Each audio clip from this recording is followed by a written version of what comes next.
Assalamualaikum warahmatullahi wabarakatuh. Teman-teman, kembali lagi di channel YouTube saya, Khairun Imam.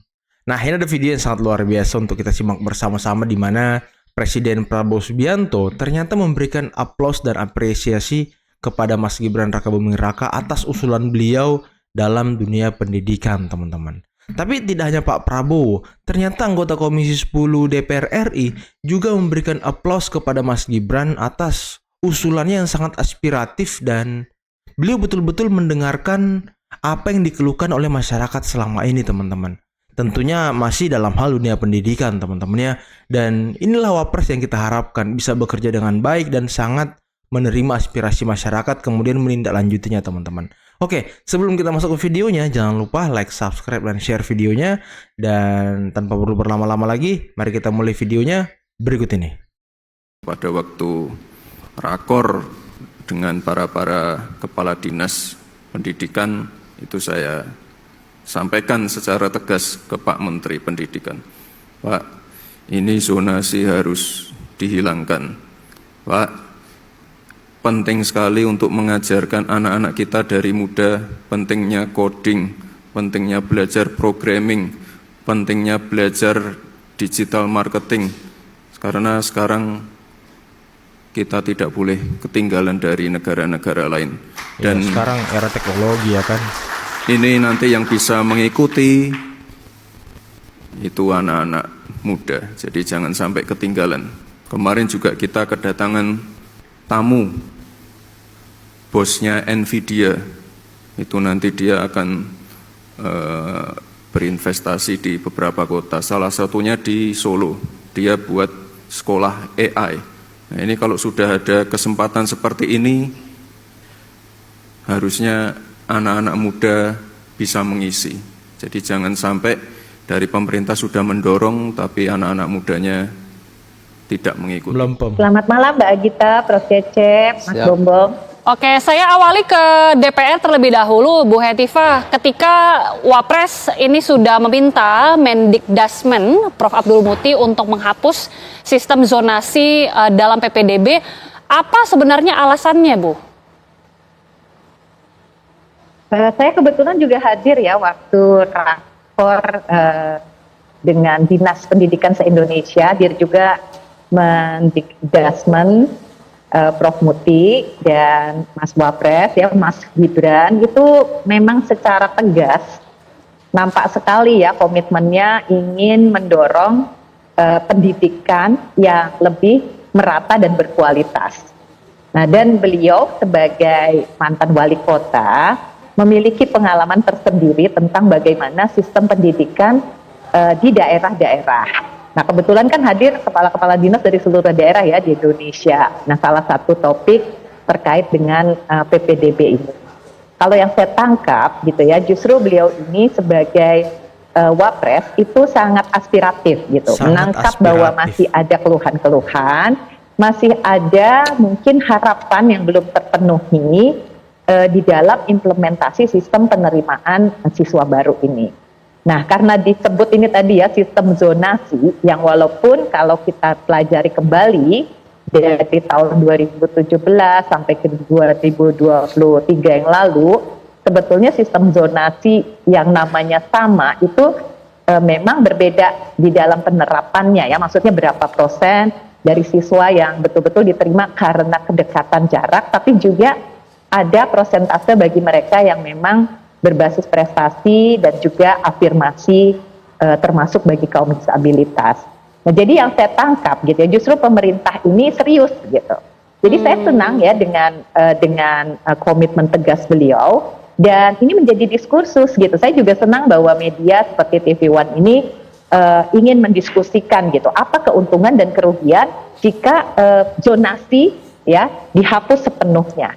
Nah, kita tentu tidak ingin juga kembali bahwa sekolah-sekolah itu didominasi oleh siswa, atau sekolah-sekolah favorit itu didominasi oleh siswa-siswa dari keluarga mampu yang memiliki akses yang lebih, yang memiliki mungkin kemampuan untuk menghasilkan nilai dan skor yang tinggi gitu ya. Kita ingin sekolah-sekolah itu lebih merata dari sisi kualitasnya, tidak ada sekolah yang sangat favorit, ada sekolah yang non favorit. gitu. Jadi saya kira kita sama ya niatnya. Nah, hanya sekarang sistem yang lebih baik dari sistem yang ada diterapkan saat ini apa, itu yang harus menjadi pembahasan kita bersama. Gitu. Oke. Jadi saya kira kita tuh ini, cuman ini menunggu juga bagaimana Mendikdasmen segera ya mengeksplorasi alternatifnya ini. Jika sistem zonasi yang sekarang ada yang tidak efektif atau disalahgunakan, misalnya tadi oleh orang-orang tertentu yang memanipulasi data kependudukan hanya karena ingin dapat jalur cepat masuk ke sekolah favorit, ya pasti itu harus ada solusi-solusinya gitu sih Mbak ya. Jadi kita mungkin ke depan ini memang harus bekerja cepat gitu ya, sesuai dengan instruksi atau arahan dari Mas Wapres, tetapi tentu dengan cermat dan hati-hati juga.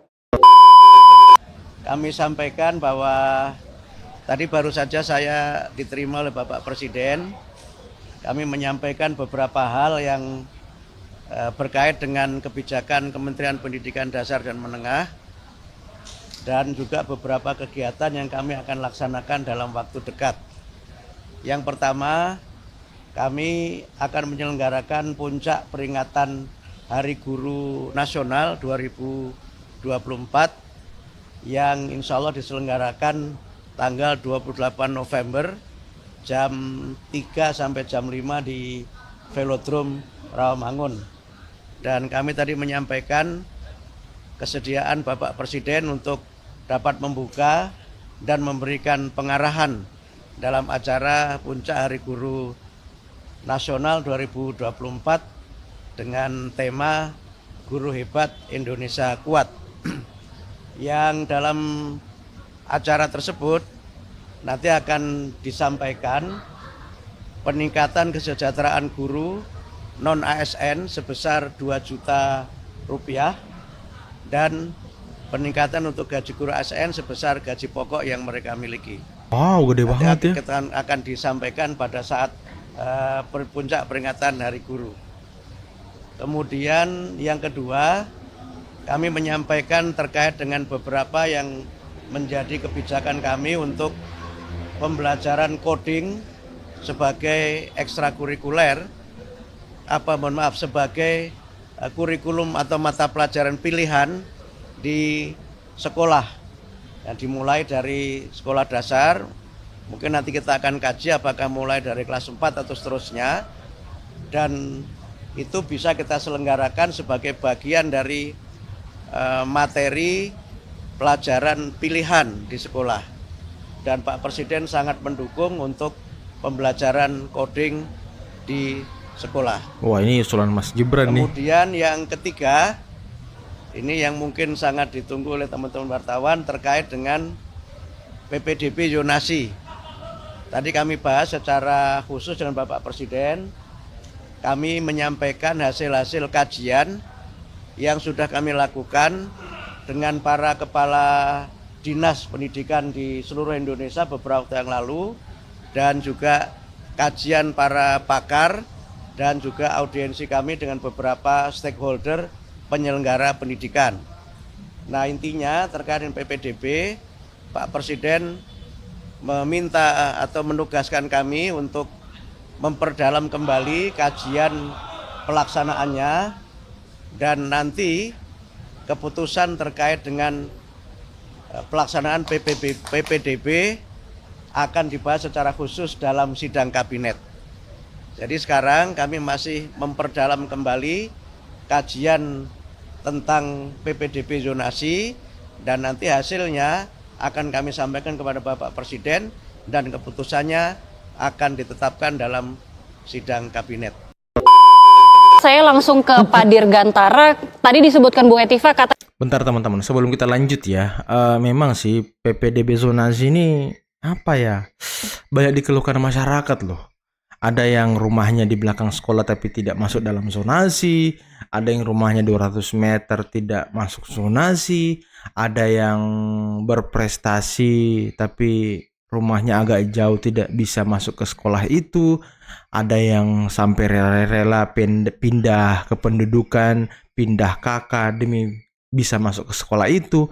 Nah, ini kan hal-hal yang harus diperhatikan oleh pemerintah gitu. Tapi ya untungnya Mas Gibran peka teman-teman ya.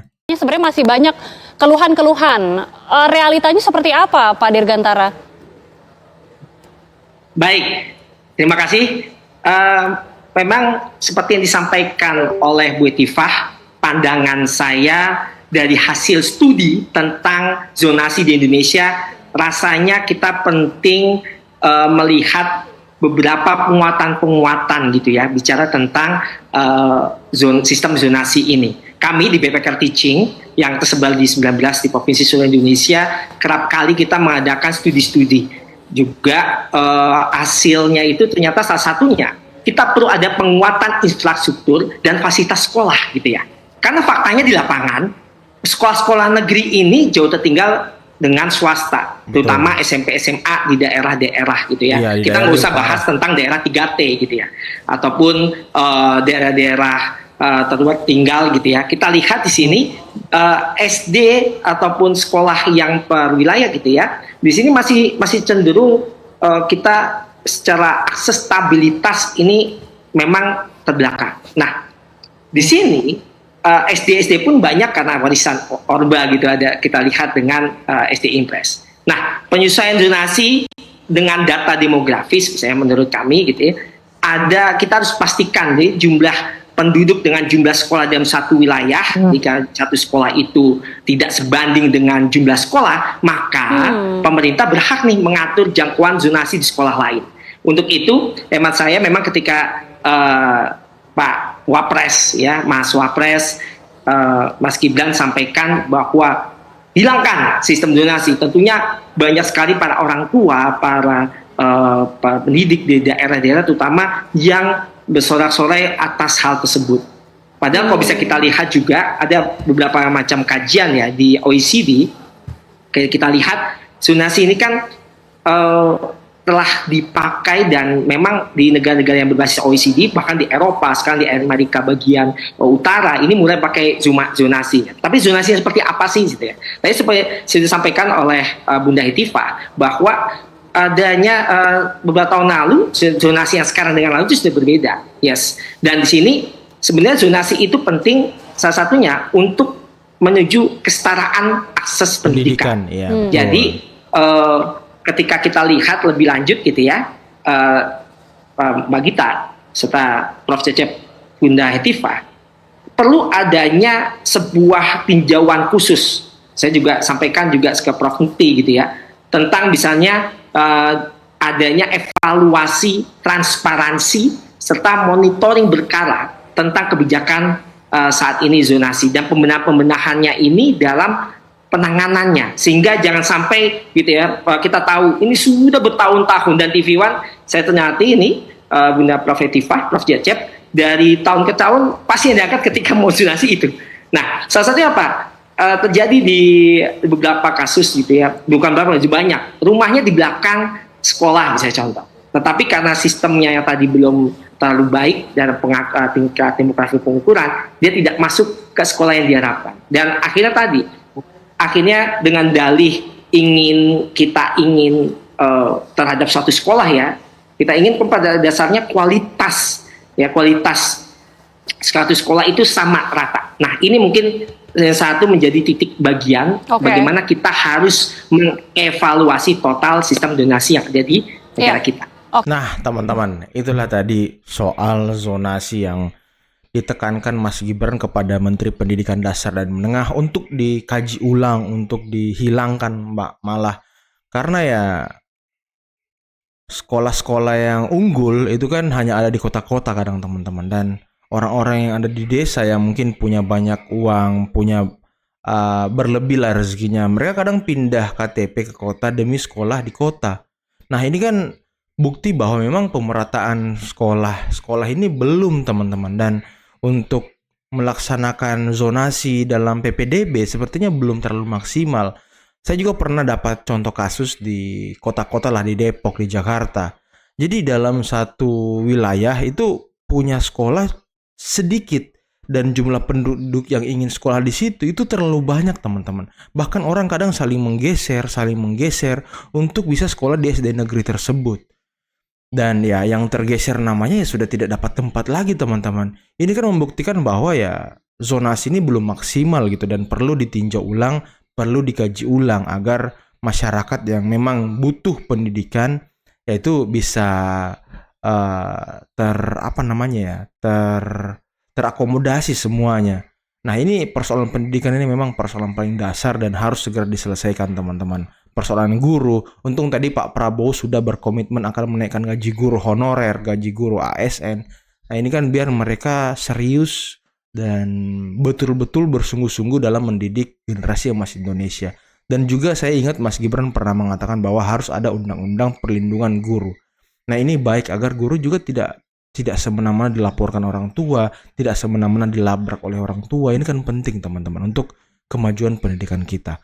Oke, teman-teman, mungkin cukup sekian dulu video kali ini. Jangan lupa like, subscribe, dan share videonya. Akhir kata, billahi taufiq wal hidayah. Wassalamualaikum warahmatullahi wabarakatuh. Bye-bye.